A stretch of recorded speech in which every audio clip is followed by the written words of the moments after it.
Today we're going to go over replacement or cleaning of your catalyst in a Palladian or a Keystone stove. For the purposes of demonstration, the lid is off this stove, but there are two ways to access, either through the back or through the top, depending on how you're venting or which is the easiest access point for you. These have Allen head bolts that you can remove to have better access one direction or the other. Once you have access to the cavity, make sure your bypass handle is up so that the bypass door is closed. You'll see that there's a nut on the stud of the catalyst. That's a 7/16 if you need to use a socket, but that can be just finger tightened when you put it back on. So it should be fairly easy to remove.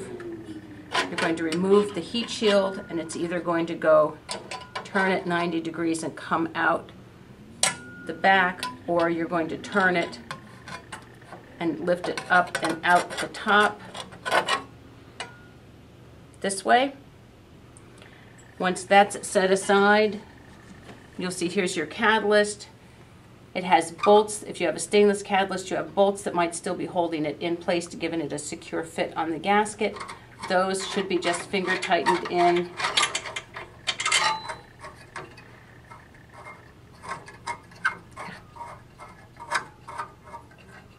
And can be removed.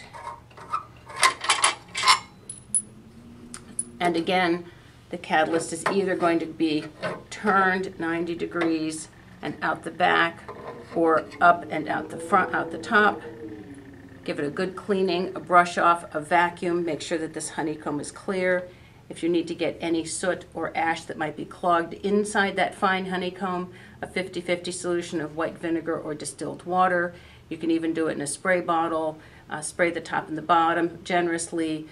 Let it drain over a paper towel or a newspaper. Rinse it with distilled water. Make sure that that honeycomb is clear of any ash or debris. Come back in, around, or back through the top and around. Maybe a little, it's a tight fit in there, so it may take a little maneuvering, but it does work to fit it back into that space. Just to finger tighten these bolts into place. It's just simply to anchor it so that there's a secure fit. It's a lighter weight catalyst than the old style with the cast iron frame. Once that's in place, the heat shield comes back in, around on this little stud. Nut goes back on the stud, and again, you just need to finger tighten it. And then if you've taken off the back flue cover or the top cover, replace them with the Allen bolts, snug those Allen bolts down, and you're good to go. We're going to go over how to clean your catalytic combustor once you've removed it from your stove. This particular one is for the ideal steel, but you can see here's the one for the absolute steel. This round one is in the survival stove. This is for the Progress, the Keystone Palladian, the Fireview, and a classic or Fireview 201. Basically, they're all the same method. You have three options for most of the catalysts.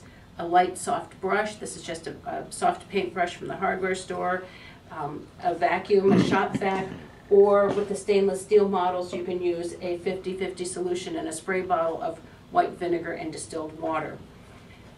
Once your catalyst is out, you can look through it, see how much ash is in the little honeycomb. You can give it a simple brush off, the back and the front, look through it, make sure that you can see through it, all the way through all the honeycomb so that when the smoke passes through there aren't any obstructions.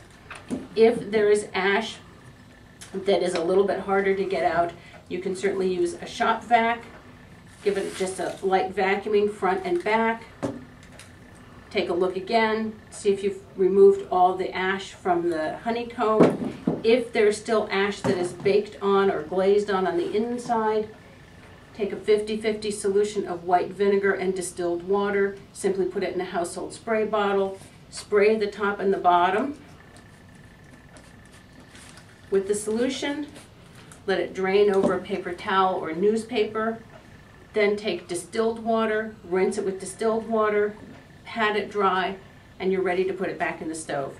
You may want to check it again, make sure everything is clear, and then it's ready to put back in the stove.